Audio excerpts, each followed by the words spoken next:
Hey, this is the Ethics Experts. If it's your first time joining us, welcome. And if you're a returning subscriber, hey, friend, hope you're having an amazing day. You look amazing today.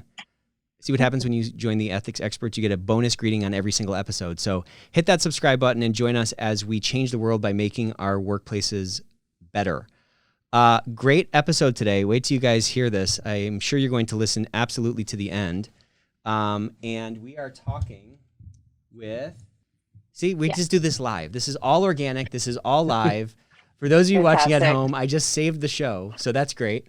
Okay, so I am here with the co-founders of Conscious Growth Partners. Dr. David Tate, he's on the faculty at Yale, and he's the CEO of Conscious Growth Partners. And it's a consultancy that helps organizations with three huge things that I love: leadership, teamwork, and culture. And his partner, co-founder and chief strategist, is here as well. Her Excellency, the Goddess of Accountability, Marianne. She is a consulting and clinical psychologist who helps teams. Really, you have a really amazing background, but helps teams and helps cultures and helps groups of people really have better interactions to drive better outcomes. And so I'm super thrilled to get you guys on. I wish we were recording our pre-show because we should maybe start our own show based on how that was going. So pretty excited to dive in. How are you guys doing today? That's exciting. Well, thank you. Thanks for having us. Absolutely. Yeah, we're excited to be with you today, Nick. So I'd love to hear the story on how you all kind of came together and what was the birthplace, the birth idea for this amazing organization you guys started. Well, gosh, we've known each other for a number of years, and we had been doing some collaborating together, working at Yale, doing some groups with graduate students. We really enjoyed our work together, and thought about writing this book together, and as a way to sort of kind of create some it's kind of come together around some ideas that we both believe in. And, from there, kind of launched the consultancy as well. And so that's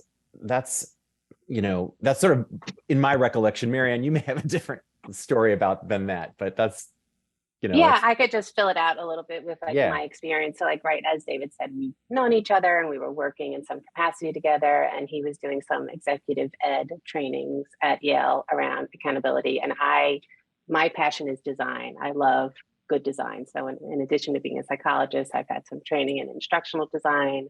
I love graphic design. I love interior design. And so he asked me to help him sort of, level up the training he was doing.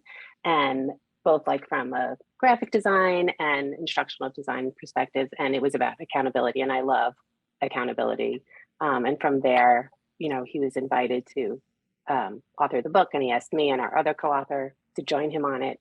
And I was thrilled because I love accountability. I'm a big fan of it because I am not one of those people who can be really self-disciplined and get things done and make the plan and set the schedule and follow through, right? Bless the heart of those people who can buckle down and, pull themselves up and follow through and get things done. And so in my life, I have found when I wanted to be accountable to someone or for something for myself, my first step was to find my group. And so when I made accountability a shared or collective effort, I found then that it was not only easier, it became more fun, full of joy. And that is really my hope for this book, is that it can bring a little bit of joy and fun to accountability. Why do you think people get that so wrong? I mean, well, maybe we should back up. The premise of the book is what? Give us that kind of, the inside jacket or the 30,000 foot view. And let's talk about why I think it's a really revolutionary idea, or why it's a really original, framing of these two things that seem to sometimes be contradictory. Yeah. So the big idea behind the book, I think, is that accountability is often misunderstood Mm-hmm. or viewed through a very narrow lens. And, we call that sort of older take on it accountability 1.0. And we propose a new idea of accountability we call conscious accountability. And the idea is that when we are more aware in a number of different respects, when we're aware of ourselves, when we're aware of other people, when we're aware of interdependencies between different groups of stakeholders, we can be more accountable in a way that not only creates fantastic results, but also builds relationships and connections in the process. Marianne, what do you think? Why do you think people, misunderstand that, or why do you think they can't hold both of those two things together in the same grip? Because I think it is a pretty universal wish that we weren't impacted and influenced so much by other people and by forces operating out of our awareness. Like, it's hard to acknowledge how much we are influenced. So the wish is that I can do this on my own if I just get the right process or set the right schedule or buckle down or have the right carrot or stick. But the reality is we are social, emotional beings. Like, that is the truth. And there's an opportunity to shed a light on that, bring it more to the surface and leverage it. So not only is your work better, but there's more joy and your relationships are deeper. There's a better understanding that happens among the people you're working with. Yeah, and there's a deeper understanding of each other. And there's a trust, right? I mean, accountability yes. in sort of the corporate sense is almost like a bad word in many cases. I think a lot of people feel like constricted by it, or they feel, choked by it, or other synonyms to constricted. But because I think a lot of times it feels like it's something that's cast upon them that maybe they didn't actually buy into. But there's a high level of accountability in, like, if you think about your personal relationships, whether it's with your sister or your best friend or whatever, there's some kind of implied contract or agreement around what your values are, and we behave in this way, and when we don't behave in that way, you have some of those tough conversations that are the basis for many, really kind of real, authentic relationships that exist outside the four walls of our organizations. Why do you think it's so hard for us to bring this sort of basic tenet of every other relationship into, a corporate setting? And why does it fall flat from a leadership standpoint so often? I think that sometimes when organizations are focusing so much on the deliverable, on the result, on the numbers that they're trying to achieve, they kind of get tunnel vision on that. And they forget about the importance of relationships and, connections with each other in actually making that happen in the best possible way. I see this all the time, in the classes I teach experientially with putting students in teams that are working together. And so many times they are so hyper focused on their grade, on the outcome, that even with all of the, even with consciously trying to get their attention, to pay attention to their relationships, a lot of times it's the struggle, it's attention.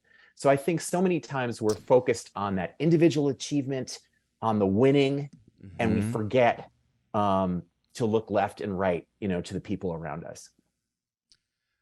Why do you think that is? Do you think that's just a sort of a cultural thing? Like, is that like a Western scorekeeping thing? Because there's a scoreboard all the time, and a grade is tangible, and the deliverable in your example in the corporate setting is something so tangible, and we take the interpersonal stuff for granted. Like, what do you think's at the root of that? Because I see it everywhere. I see it at work. I remember seeing it in college. I mean, it's kind of a pervasive dilemma or something. Yeah, Marianne, I'm not sure. I'd be interested to hear your perspective on this. I think one factor is really about, kind of an individual perspective as opposed to a more kind of collective perspective, and also a focus on competition. I think this is true in not just in Western contexts. I think there are other cultures that are also very hyper competitive, like only the very best students can go to, to university or to the best schools. And so there's already, they're set up, they're primed to be focusing on, having an individualistic lens and being competitive with other people around them instead of a different possibility. That's interesting. That's interesting. What would you add to that, Marianne? I'm just thinking like, the interpersonal stuff is messy. It's hard. And often people think it should be easy, right? Things we think should be easy aren't, or that if we just set up the right process, if we have the right, sprint laid out in the meetings, or if like I'm a new CEO and if I just bring in the seasoned, experienced executive team, then, the wish or the thought is it'll be preemptive and we'll just be high performing right out of the gate. But we're talking about human beings and we are complex walking paradoxes, each coming to the table with our own set of experiences, our own lenses, full of assumptions, full of work practices that worked in the past that we are assuming will work in this situation. And so, sort of digging into that is difficult, right? It requires hard conversations. And there's a tendency to move away from that, right? It's uncomfortable. It's hard. We move away from things that don't feel good. It's just our human nature. Yeah, the sort of objective nature that comes along with, getting an A or the deliverable or, what's written on the page that we have to perform to, kind of to your point, or winning the game, whatever you want to kind of call that, is at kind of the other end of the spectrum from the softer stuff that you're talking about, where we're all these sort of walking, bags of like emotions and, these paradoxes, as you said. The prescription or the recipe for dealing with this, myriad of personalities and so forth is so far, like it's just all over the place. I think you're right. I think there's sort of a bias to say, well, let's just kind of put our head down and focus on these things. David, you were kind of talking about this like individualistic thing and this focus on outcome, and it almost kind of comes down to, well, in my mind, it comes down to like a zero-sum gamedness where, we can't both win, I think is at a root of a lot of these, I think a lot of this is rooted in that kind of a mentality, which I think is a flaw. If we were out fishing, I mean, I see this all the time, but like if we were in the boat fishing, the three of us, and like Marianne caught a fish and I was pissed that you caught my fish, I mean, that would be bizarre, right? I mean, unless we're fishing out of a goldfish bowl, you know what I'm saying? Like if we're in a lake, there's a lot of fish in there, right? So like, it's really not a zero-sum game. And when you couple that with this like other fallacy that I see so many people have, where it's like, they go through life as if they're, doing brain surgery where you can't mess anything up. That's not how my life works. Like I mess up stuff all the time. You know what I'm saying? So like that like panicked energy kind of puts everybody into this sort of fight or flight mode where it's almost like we don't even have like mental space to engage in that human side, which is actually the foundation for true performance. Like if you look at a sports team where, to your point, has, a bunch of kind of top performers, sometimes they perform really well if their culture is right. And sometimes if those same folks are on a team with a super broken culture, they never win championship. That's right. Why is it so hard for us to digest this like potential for culture, do you think? Well, it's interesting. I think on one level, it means that we have to think more systemically. And most of us are, many people aren't natural born systems thinkers. Right. I mean, we think more about things through an individual lens. I mean, we're just humans. So we think about ourselves and we think about other people as individuals, but we don't necessarily look at or see like the team or the organization as like an organism, right? As its own thing that has a kind of life of its own that needs to be tended to, like in addition to tending to the individuals, right? So both are true at the same time, like speaking of paradoxes, right? Both of those things are true. And you have to be able to notice and attend to both of those, because really the culture is really all about the environment that you're creating. And if you want to, and there's an old saying in, psychology that behavior is a function of both the individual person and their environment, right? It's both. We can't always control other people directly, but we can help shape the environments that we're in that can really have an impact on what it feels like to be there and how people perform as a result. So true. And, I wonder if it was 100 years ago, if we would even be having this conversation. Well, we obviously wouldn't unless we'd be in the same room, but technology aside, was the world ready for these kinds of conversations in the midst of the thick of the Industrial Revolution? Or do you feel like now finally, as we're post-pandemic, kind of really pivoting into this knowledge work economy that a lot of us have talked about for, 20 years at this point? Like, do you think now it's like the perfect time to really let these ideas bloom forward in our organizations? I do. I would agree. I would agree with that. Marianne, what are your thoughts? Yeah, absolutely. I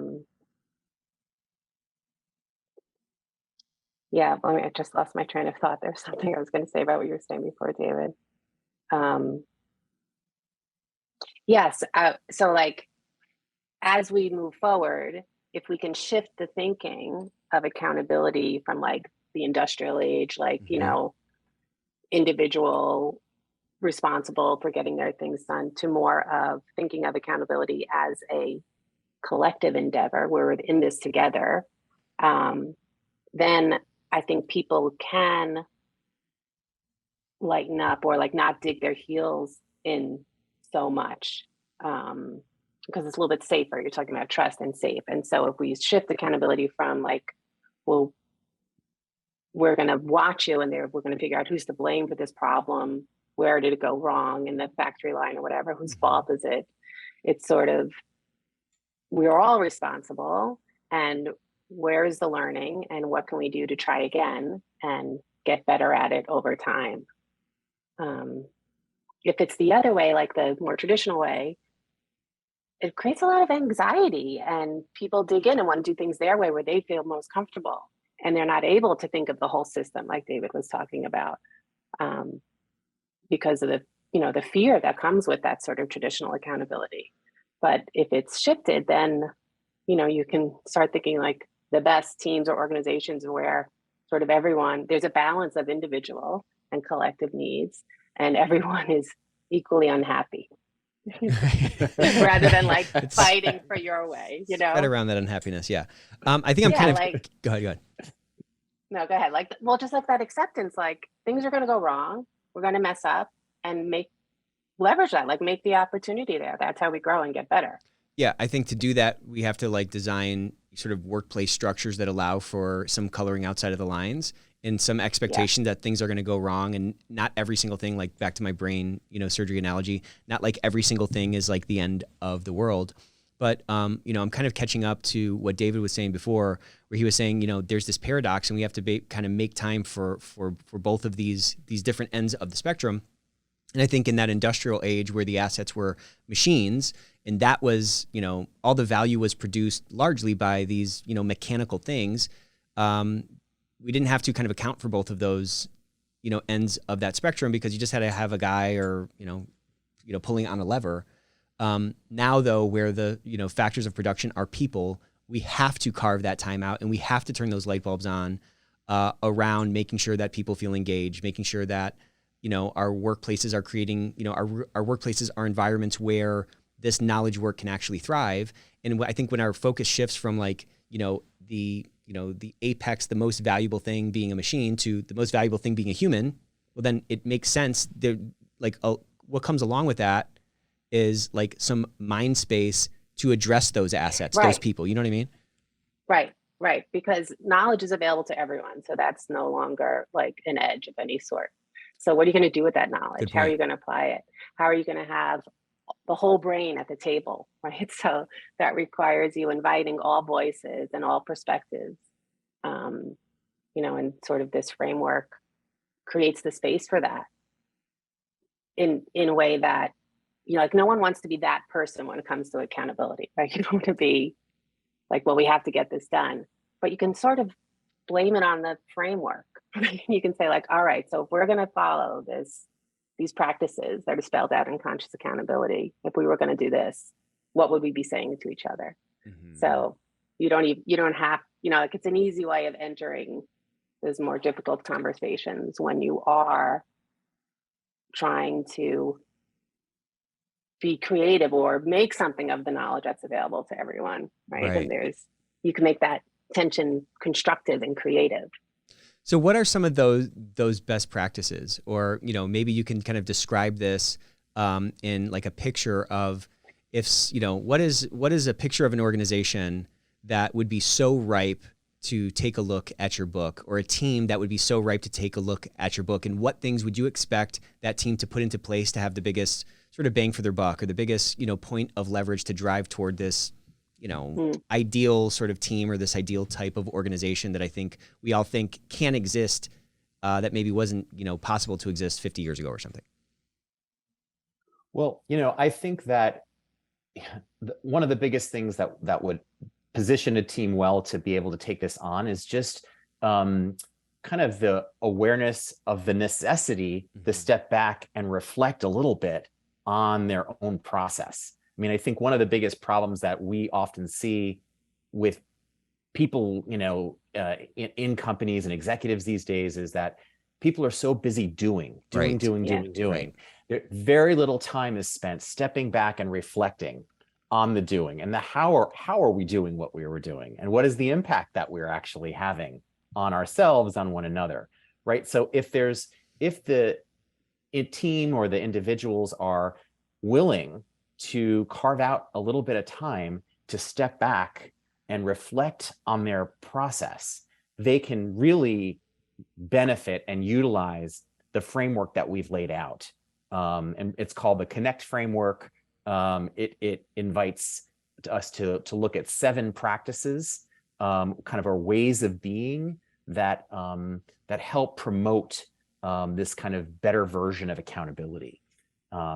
If it would be helpful, we can kind of spell them out real quick. Please, yeah, I'd love to really dive into this framework, because I think it's a really brilliant framework, and I think I love a good acronym, by the way. Yeah. Do you want to tell them about the acronym, Marianne? Why we landed on Connect? I just remember like being in your office and it coming to be.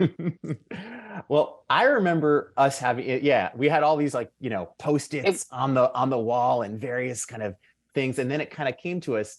And I think we came to Connect for 2 reasons. One is the idea of consciousness is about a series of neural connections, right? Actually connecting the dots in our mind between ourselves and others and other things. So when we have greater consciousness, we've got greater kind of connectivity going on in here.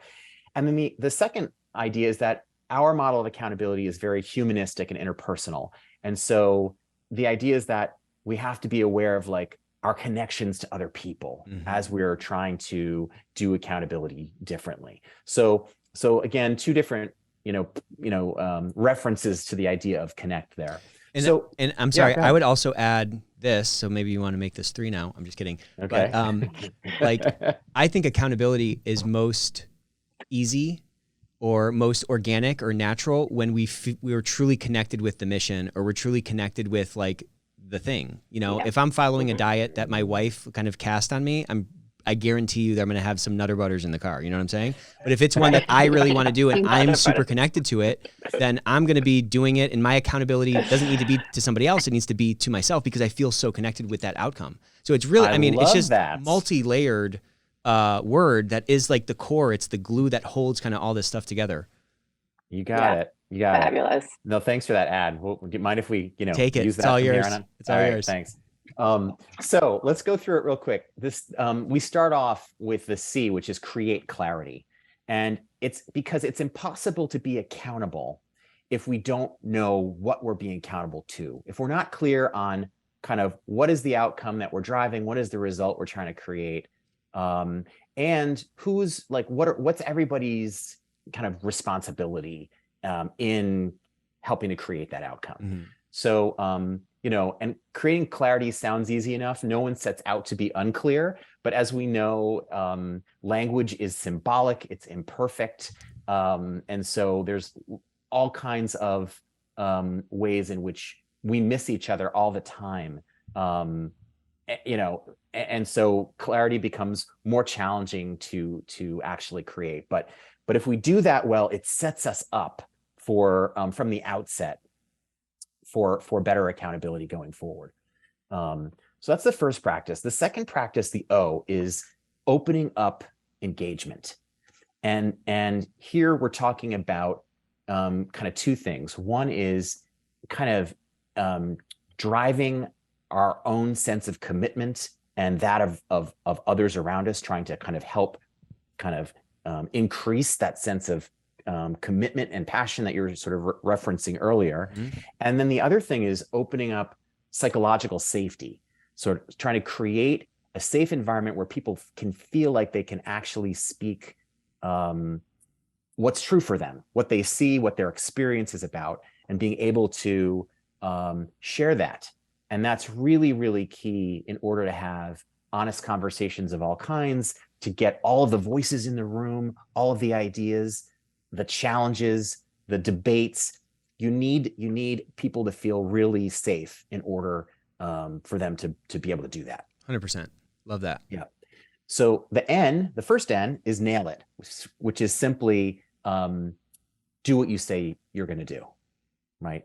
And again, sounds easy enough, but as you know, we live in a world of competing commitments and pop-up priorities that threaten to derail us all the time. So how do we manage those things and actually, get things done on time when we said we were going to get them done? So that's the end. And as we're working to nail it, we have this practice of noticing, and that's really paying attention to what's going on within you and what's going on around you. So noticing yourself, noticing other people, not just having blinders on and sort of delegating something and expecting it to magically get done, but actually to check in with people and to speak into what it is that you're noticing, creating the opportunity for course correction or clarification if it's needed. Or sometimes people need some support. They need some resource to be able to kind of get the thing done. Noticing, and doing that noticing with kind of what we call compassionate curiosity.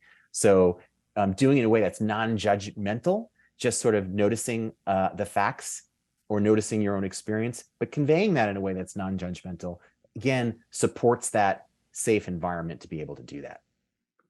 The next practice, the E, is exchanging feedback. This is vital in order for us to keep learning about what our impact actually is. The thing that we cannot know about ourselves is how other people are perceiving us and experiencing us. So without feedback, we don't know what that actually is. So helping people get more comfortable with asking for feedback, receiving feedback, and giving feedback is something that a lot of people struggle with, but we help support people in being able to do that better and help them see how they can really benefit and grow through it. Two more practices. The C is claim it, which is taking ownership for the results.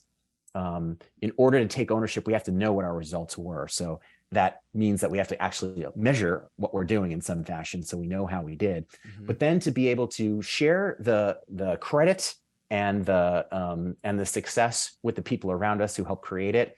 And when we have failures, to really take a hard look at that, to take responsibility for it, but it's particularly for how we're going to make it better and what can we do differently next time? How can we learn from this so that we can continually improve? And that gets us to the last practice, which is trying again, which is really about taking everything that we've learned from our noticing and from the feedback and from the claiming it, and then applying it to the next kind of, the next round, whether that's the next meeting, the next quarter, the next project, whatever it is, taking that learning, putting it into action so we can create a virtuous cycle of improvement together. Yeah. So because we're never going to hit perfection, right? We're never going to be perfectly close and we're never going to be the same person. So there's always, even in your closest relationships, you're going to have some of that dissonance from some time and some of that distance from time to time. And so if you're not constantly running through this virtuous cycle, as you called it,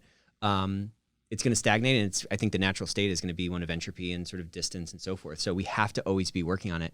I love this. Yeah. Our organization, we have three main values, and they are servanthood, accountability, and tenacity. And so many of the things you've talked about here are really things that we try to live out. I mean, we're not good at it. I struggle with so many of the things that you talked about here, but just kind of, this all resonated with me, as you can probably tell by this point, but the owning the outcome is such a big one. And the feedback, which is something I struggle with, probably giving and getting.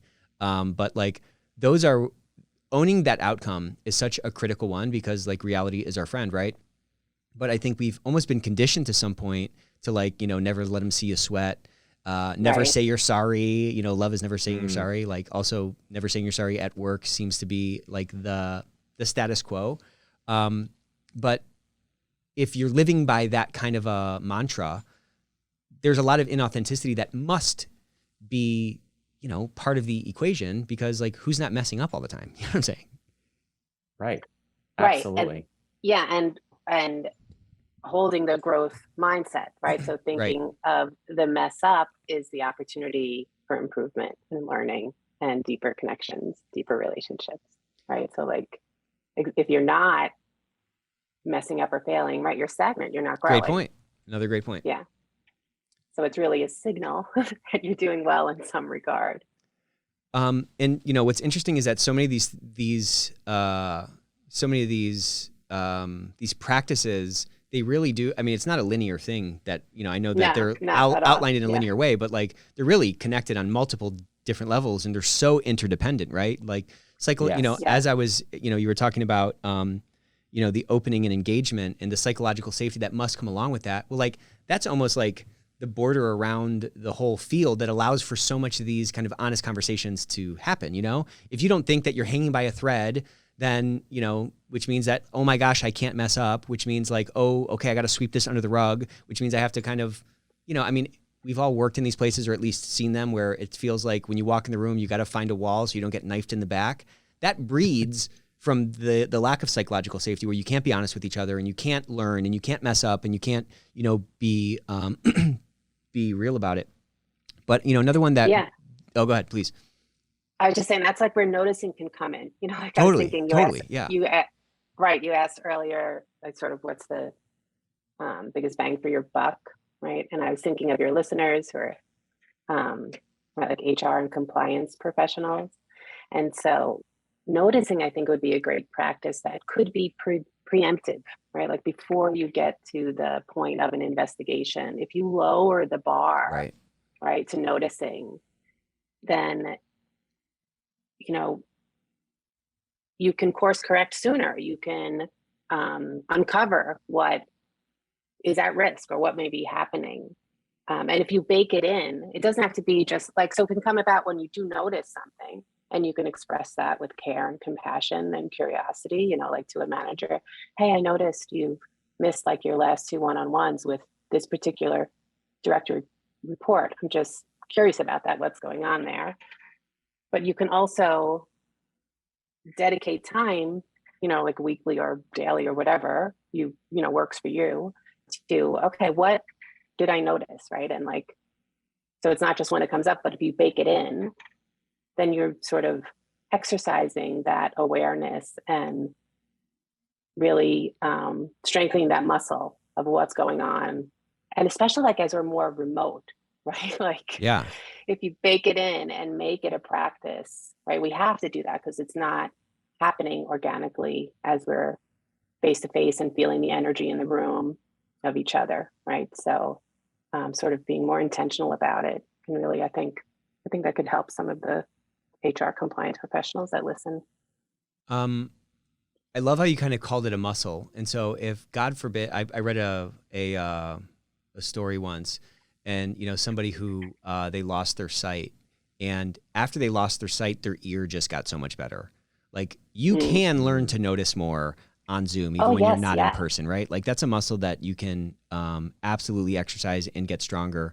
And what a powerful muscle to kind of actually see somebody as not a thing, but as a person and what they're going through and so forth, and carving out a little bit of time to take a quick breath and check on them and how they're doing and so forth. There's so many positive externalities that end up really kind of cross-pollinating and really start kind of, multiplying across a bunch of different people if you can create that kind of a vibe, Yeah. Or you find another way to notice, right? So like Great point. Right. So like on Zoom, rather than just noticing the energy in the room, you could say like, I can't really pick up on the vibe here. So I'm just curious, like, what is the energy now? Like, what's pushing you in, what's pulling you out? Great prompts that a colleague of ours just, worked with us in writing prompts. Like you could also do it in writing, right? So there's many opportunities. We sort of put suggestions in the book, but by no means is prescriptive, right? Like you can find sort of what works for you. Like like recently, sorry, I'm going on a little bit more, but like noticing, this is like a tip that didn't make it in the book, but for various, health related reasons, my mindfulness practice of meditation wasn't available to me. And I was really unmoored and lost. But then I discovered the craft of storytelling and this exercise that my storytelling teacher, Matthew Dix, has a TED Talk about, which is homework for life. So it's like a variation of a gratitude journal, except you ask like, what was story worthy today? And it really helped me notice and develop like my noticing muscle in a very different way. Wow. So it can be many different things. It could be sketching, right? Like sketching makes you really slow down and notice. And so that muscle gets strengthened. And, then it's applied elsewhere, just like football players do yoga, right? Like, what a great question. What was story worthy today? I mean, if you're going through your day thinking about, there's got to be something story worthy today. To your point, you're going to start tuning into those things. You're going to start noticing a lot more things, and your eyes are going to open. The aperture is going to change, and you're going to take a lot more in than you maybe were ignoring before. Exactly. Beautifully put, Nick. Yeah. And like, I don't know, I had an example this week. A colleague of mine was, I saw her from a distance and I could tell there was something wrong. Mm-hmm. She was on the phone and she was at her computer and she looked really, really stressed. And so I wasn't able to like actually interrupt her. So I just sent her a text message later in the day saying, hey, I saw you. You looked really stressed and it looked like you're having a tough time. I just want to let you know that I'm here for you. I care about you. If there's anything I can do, I'm like call me. But most of all, I just want to let you know that I see you and I care about you. And she was so, that was story worthy for her, for sure. Yeah. She wrote right back and said, oh my God, I had just such a bad day, but thank you so much. And that's the kind of noticing that can really help strengthen those relationships. And if there's something that I can do to help her, it will also help, us getting stuff done together at the same time. Right. Otherwise we might just stay in our own individual lanes and feel more, isolated and alone. And I think, as you're aware, there's a lot more discussion of like well-being. Totally. And how do we, have a greater well-being? And I think by actually helping people stay and feel connected, even if it's, even if it is remote, even if it's not always face-to-face, I think we can still do better at seeing each other and seeing each other as full humans who are, doing the best that we can, but often facing a lot of stuff nowadays. Well, what's really bizarre to me?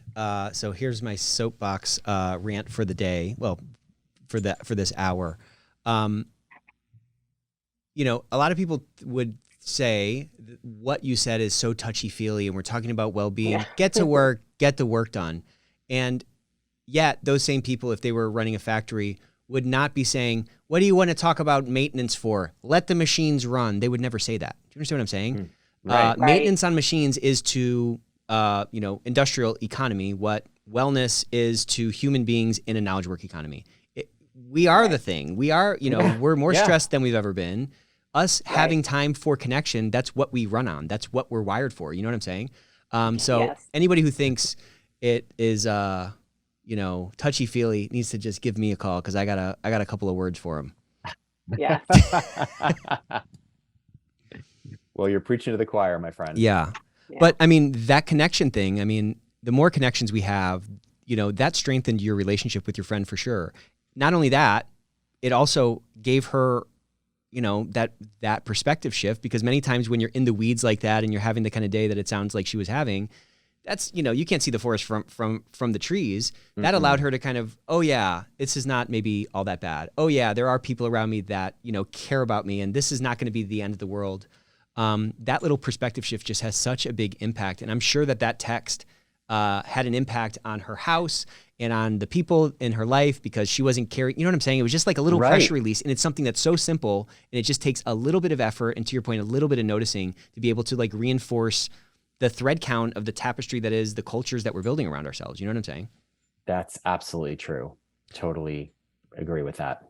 So let's dive into how are we doing on time here? Okay, I want to talk a little bit about feedback. This is like a big one. The third principle you talked about is about what is it? Execute feedback? Exchanging feedback. Exchange feedback. Sorry. Yeah. So like feedback is a gift, although it's also a curse or something. I don't know. I'm kidding. But like, why is it so hard for us to give and take feedback, even in like super safe relationships that we have? What's at the core of that, and how do we break that on a corporate level? Great question. There's some folks at Harvard who wrote a great book called Thanks for the Feedback, Doug Stone and Sheila Heen.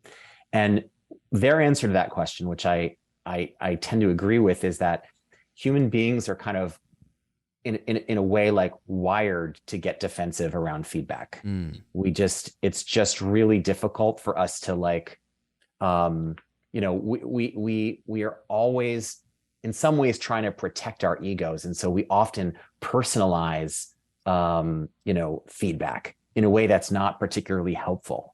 And so, part of it, Marianne, build on that. Yeah, I would just add to that also, like we, to geek out a little, like according to self-determination theory, which was popularized in Dan Pink's book, Drive, we have a very primitive universal drive to belong. And feedback can be perceived as a threat to that belonging, right? That maybe, you're not going to be connected, you're going to be outcast, right? If you're not, fitting in and being accepted. So I think it kind of, that's why like feedback delivered well maintains that connection, right? That says it's not a threat here, right? That right. That's like we talk about connecting to your intention and making it very safe before you engage in a feedback conversation. And if you've been noticing all along, there shouldn't be any big surprises. It's interesting that the feedback one and the claim it one are so close together in the list of principles, because as David said, you can never really be truly kind of self-aware, right? Because I'm looking out of my own body. Yeah.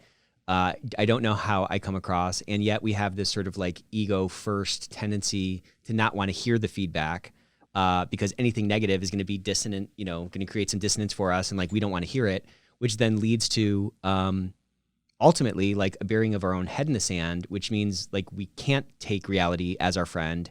You know what I'm saying? It's just like it creates like a really vicious cycle of not taking feedback, lying to ourselves, seeing talk about noticing. We start to only see a reality that we kind of think exists, and you can very quickly depart from how you're actually coming across to other folks, and really kind of burrow into this hole of, I don't really know what to call it, but like of I don't know, like illusion or something. You know what I'm saying? Like the reality that you are in is not even close to what actually everybody around you is perceiving, due solely to the moat that you've built around yourself to keep this sort of, ego crippling feedback, away from yourself. It's crazy. So in this point, to make this point, like a couple years ago, I was coaching an executive who, we always do like a 360. So we solicit feedback from direct reports, from peers, from supervisors. And when he got the feedback, it was, he got some honest information that he hadn't gotten before. And he was almost tearful when he was talking about it, on one hand, grateful that he finally got the feedback, but said, wow, if I had got this feedback 20 years ago, if I had been open to really seeking out and getting this feedback, it would have changed my whole career. I wouldn't have been passed up for those promotions. I would have gotten, much further in my career if I had known that I was having this impact on people in these specific ways. Now I can address that. I can work on that. But I was flying blind. So, so I think, you're absolutely right. Like, it's really vital for people to be able to get this and to like you're saying, like, see feedback, even though it might be momentarily uncomfortable. It may make us cringe a little bit in the moment, or might be painful to experience, that it can really, help us learn. We always can decide what we do with the feedback at the end of the day. And it's just, if you can look at it as like, all right, this is data. Yeah. This is some data. It's just data. And I get to decide what to do with it. It can be at least help people to be a little bit more empowered about receiving it. I work with my brother, and that's his thing with feedback. He's like, it's just data, and he can take it in, and he's not like affected by it. And maybe I'm showing too much of my cards here, but like sometimes I get some feedback and I'm just like devastated. I'm not even close to, your friend who you were coaching, who sounds like really emotionally mature. I'm like looking for a train track to throw myself on or something. Like, it's, because, I think sometimes it's like, I'm trying so hard, and my intention, I think my intentions are so good, and how could I be this wrong? There must be something wrong with the other person. And it's been like a struggle for me to, figure out how to just kind of say, okay, kind of cold, clinically say, this is just some data. What can I gather from it?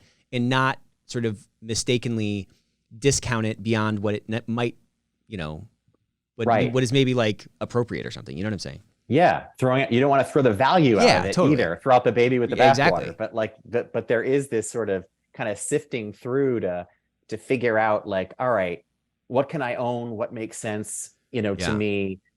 And there may be some stuff that you're like, I'm not ready to own that, but maybe I need to park it over here and see if there's more data that comes back that supports that. Then all right, that may be something there I really need to take on. But then, go ahead, please. And go ahead, Marianne. I was just thinking, it comes back to clarity, because you can sort of take control of your feedback, and it can be proactive, and you can add to that. It's not just coming at you, but you can ask for the feedback that would be helpful for you. So like, you may get feedback in some area, but you may want to know about something else. And so if you are clear about, what would be supportive, what is interesting to you in your personal growth, what are you working on? And then you ask for that feedback, so you have a little bit more control, and it's useful to you. And, you can ask, we all have our blind spots. What are mine? What am I not seeing? And in like kind ways, what would you like me to do more of? What would you like me to do less of? Rather than, like, you really suck at this, Yeah. Now say that nicely, please. Yeah. I like that framework, because it does kind of bring a little bit of like control into it. And, you don't have to eat whatever you're served. You can kind of go to the buffet of feedback and, take it as it comes, I guess, or, take what you can handle at a time. And what I was kind of struck with, again, great list of 7, principles here, but like just the fact that try again, again, I'm not trying to get psychoanalyzed here, but unless you want to, but like just the fact that like we can try again kind of implies that, listen, this perfection that we're striving toward is never going to be achieved. And it's okay to not be perfect right now. And it's okay to take in this data and use that as a mechanism to like get a little bit better. It's kind of a freeing framework. So in case everybody can't tell, I just love this book. I love how you've married, accountability with something that I think is actually very freeing, and is not this kind of constricting, set of shackles, but rather it's a canvas that we can kind of paint beautiful pictures on, and, draw more connections with each other, and, have a shared set of values that actually drive an authentic culture forward. So really love you guys' work. Thank you so much for coming on and spending part of your day with us. Their book can be found everywhere, I think. Yeah. Yeah.